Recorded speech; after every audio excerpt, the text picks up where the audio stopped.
Hello friends, कैसे हैं आप लोग। Welcome to turning point academy YouTube channel. दोस्तों आज हम लोग डिस्कस करेंगे रैशनल नंबर और इरेशनल नंबर के बारे में। दोस्तों rational number and irrational number दोनों ही रियल नंबर्स के पार्ट होते हैं।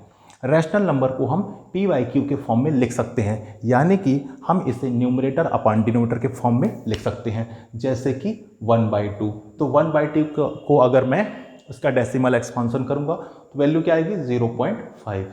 जैसे कि 1/4 वैल्यू है इसकी क्या आएगी 0.25। रैशनल नंबर की खास बात ये होती है कि इसका जो नेचर होता है टर्मिनेटिंग होता है या फिर रिपीटिंग होता है, यानी कि ये टर्मिनेटिंग वैल्यू होती है, यानी कि एक फिक्स डेसिमल एक्सपांसन के बाद ये वैल्यू टर्मिनेट हो जाती है, पूरी तरह से एंड हो जाती है।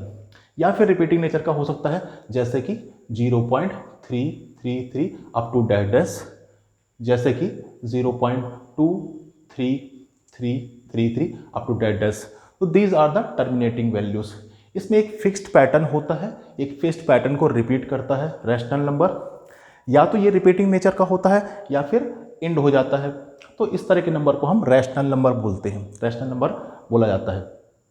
इसके बाद हम बात करते हैं इरेशनल नंबर की। इरेशनल नंबर ऐसे नंबर होते हैं जिनको PYQ के फॉर्म में लिखा जा सकता है, PYQ के फॉर्म में रिप्रेजेंट नहीं किया जा सकता, यानी कि इसे न्यूमरेटर अपॉन डिनोमिनेटर के फॉर्म में नहीं लिख सकते हम।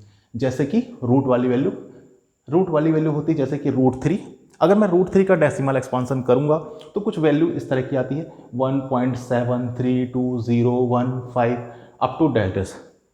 इस वैल्यू में ना तो वैल्यू टर्मिनेट हो रही है और ना ही रिपीट हो रही है, कोई भी फिक्स्ड पैटर्न रिपीट नहीं हो रहा है यहाँ पर, ना तो टर्मिनेट। तो जो इसका नेचर होता है, इरेशनल नंबर का जो नेचर होता है वो नॉन टर्मिनेटिंग नेचर होता है, नॉन टर्मिनेटिंग नेचर की होती है and non repeating also. Non repeating भी हो सकती है, नॉन टर्मिनेटिंग हो सकती है। इसमें कोई भी फिक्स्ड पैटर्न नहीं होता, कोई भी पैटर्न्स बनता नहीं है, ना रिपीट होगा ना एंड्स होगा, मतलब ये ना तो ख़त्म होती है और ना ही रिपीट होती है। ये प्योर इरेशनल नंबर कहलाते हैं। जैसे कि आपने पाई की वैल्यू देखा होगा है ना, और √2 की वैल्यू देखा होगा 1.41052 समथिंग ऐसे रिपीट होगा। तो इरेशनल नंबर को हम न्यूमरेटर अपॉन डिनोमिनेटर के फॉर्म में नहीं लिख सकते हैं, रैशनल नंबर को लिख सकते हैं। तो दोस्तों कैसा लगा ये वीडियो? इसी तरह के वीडियो के लिए लाइक शेयर और सब्सक्राइब करें। Thanks for watching. ओके।